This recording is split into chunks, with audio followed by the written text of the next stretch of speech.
है guys, welcome back. कैसे हैं आप लोग? आ गए हम लोग आज कुंभ मेले में, प्रयागराज कुंभ मेले में।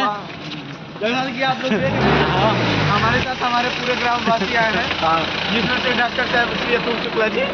हाँ, देख लीजिए थोड़ा वो अपना एडवोकेट मिल के आ गया है प्रयागराज में। हाँ अध्यक्षता सुखारी बाबा कर रहे हैं। हाँ, और वो आगे हमने का एकदम कमान पीछे ले बनी चुके जाए हैं हम लोग। अब 1 किलोमीटर आगे बढ़े। ये देख सकते हैं, सुबह से लेके वही ये चल जितनी रहे हैं। बटालियन जा रही है, हम पूरे हमारे ग्राम सभा की महिलाएं हैं और थोड़ा बुजुर्ग हैं, महिलाएं पुरुष भी कहिए, पुरुष भी हैं और महिलाएं भी हैं, जो कि आज कुंभ मेले में स्नान कर कर पुण्य की भागी बनेगी।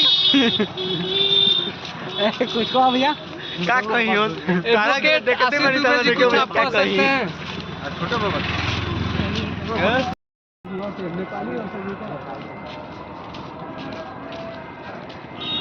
नेपाली और नोकिया सेंटर नहीं है। सर कहते बार-बार घुसता है तुम लोग।